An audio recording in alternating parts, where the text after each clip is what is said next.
Hello everyone and welcome back to a new video. Today I have a needle felting crown video for you. One of my friends kindly asked me to make her daughter a crown for her second birthday. So let's get into it.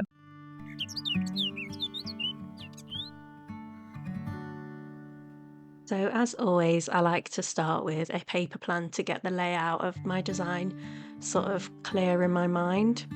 The brief I got from my friend was really open. All she said was that she wanted it to be really girly and woodland creatures with toadstools and snails and things like that. So I had a really broad brief to work to. I did really want to lean into a more of a girly vibe because obviously with having two boys, I've not had much chance to play with some girly ideas. So after I had my design sort of clear in my mind, I started to work on the outline of the shape of the crown, and typically I like to stick to more rigid sort of shapes, but with this one it just felt right for it to be a little more whimsical and just more freehand, so I was happy to just sort of have a more natural sort of edge to the crown.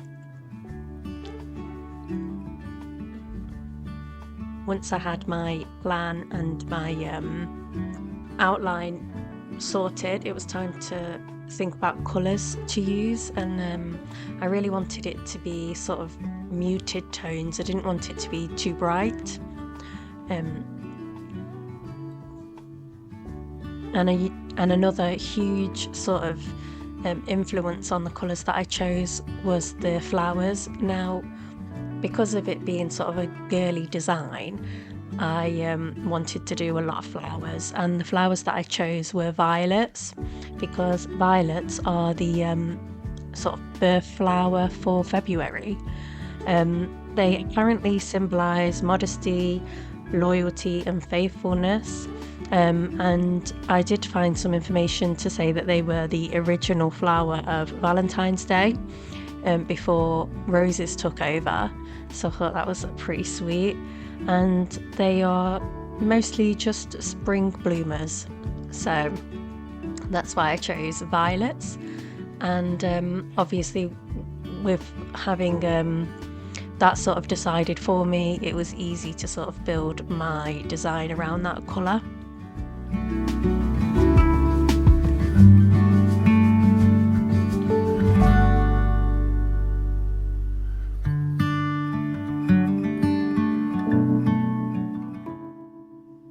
The next and most exciting part of the project for me was the mouse. I really wanted to get this right, so I made this little mouse outline template. I've seen quite a few people do needle felting using cookie cutters as a template, so I thought I could recreate that sort of method and make this mouse, and I think it worked out really well. I was happy with the result of it, and definitely something that I'll look into in the future, maybe utilising my Cricut or something like that.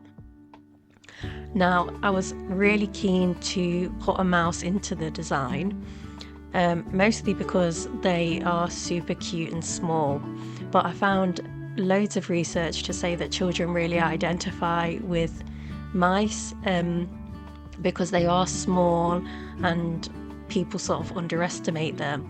And there's this recurring theme in children's literature and children's fables that mice are a symbol of quick thinking and resourcefulness, and this goes way back to sort of the Chinese zodiac. There's the mouse that rides on the back of the ox and jumps at the last hurdle and wins that race. But it keeps cropping up. So if you think of the mouse in Tom and Jerry, he's always outsmarting Tom, the cat. And then there's the mouse in the Gruffalo that tricks all of those predators to get out of, becoming their dinner. So it crops up all the time. So I was really keen to add a mouse to this design.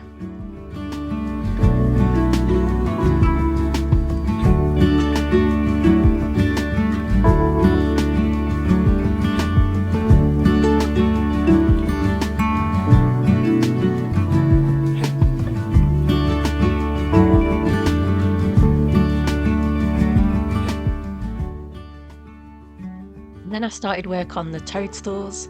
I obviously firstly thought that I would do the toadstools in red, but then I just thought that they would be too overwhelming and they might distract a little bit. So I went with this sort of navy colour. I wasn't totally blown away with how the toadstools turned out, so I think I will have a little look at how to sort of make those a little better. Obviously toadstools are really, really cute, and whilst I was on this sort of investigating phase of what things symbolise, toadstools apparently just symbolise magic and fairies and a little danger as well, so they definitely fit in with the theme.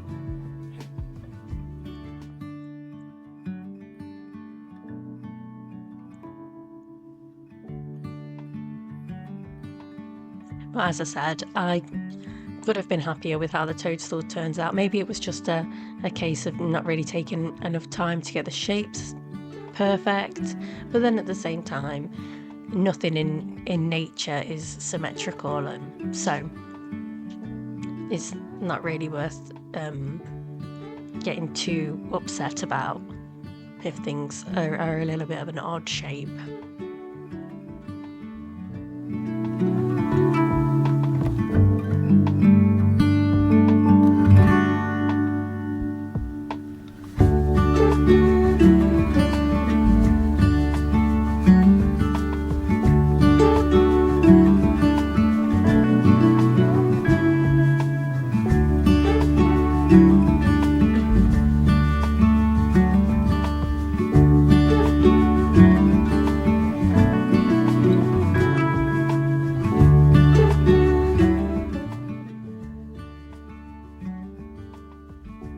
I then moved on to the snail, and the snail's actually probably my most favourite thing on this crown.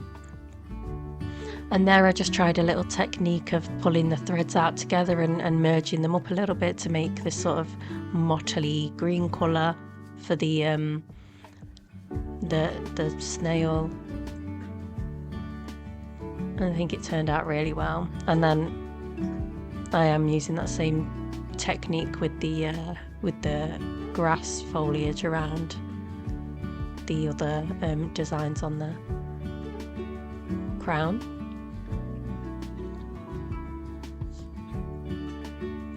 The next thing I did was some work on the sky. I really wanted to create a gradient in the sky of this sort of sunset, and I think it worked out really well. To be honest, I was happy with how it turned out, and I was trying to mix the fibres so that it blended quite nicely.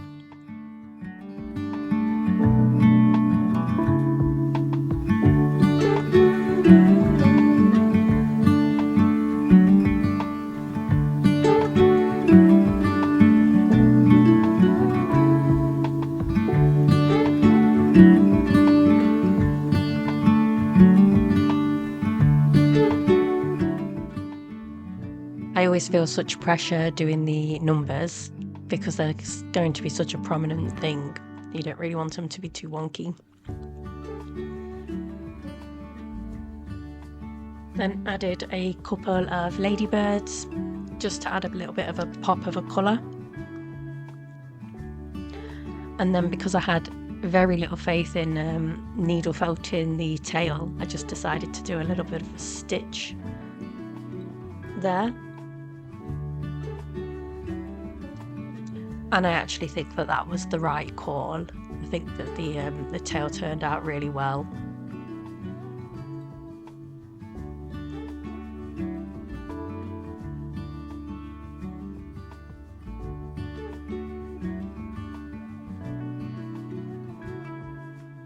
Again, and didn't feel that I would be able to do the antennae of the ladybird justice, so I stitched them. And I'm really happy with how the stitching turned out on this ladybird, but I feel like I maybe messed up the second one a little bit.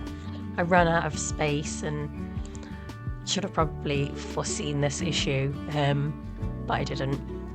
I could have put the ladybird a little bit further down and then I would have been able to have more room for the antennae. It was also such hard work to get my needle through that area of the crown because it was so thick with the 2 layers of felt, as well as all of the felting that I had done. Typically I fold crowns over and just use the lower portion of the felt to do the back in, but I think I got carried away with this design a little bit, so I went over half, so I had to get a new piece of felt to back it onto, which is fine, but maybe I need to just keep an eye on that in future, just so that I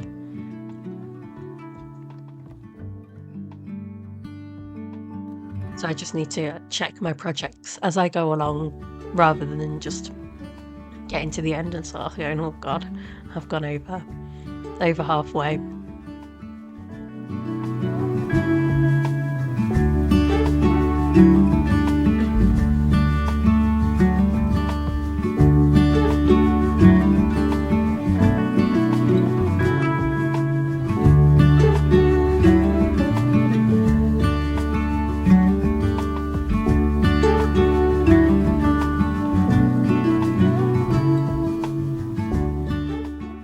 My favourite part of any project, probably unbelievably watching this footage back, is doing the stitching. I just think that I need to do a little bit more practicing to get started off. Again, just around that top area of the crown where the ladybird is, it was so tight and difficult to get the needle through.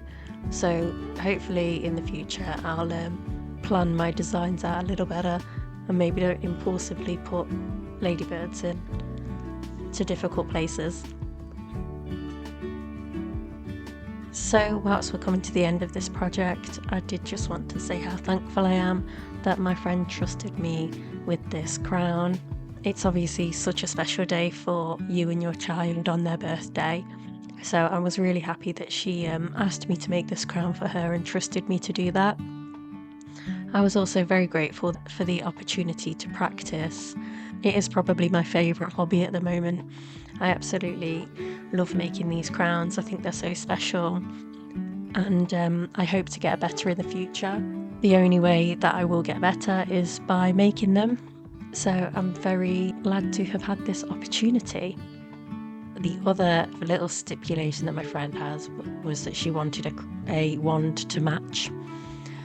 So here's the little one that I made for her. It was just the violet flowers again and the sunset, and then I did some ribbon tassels.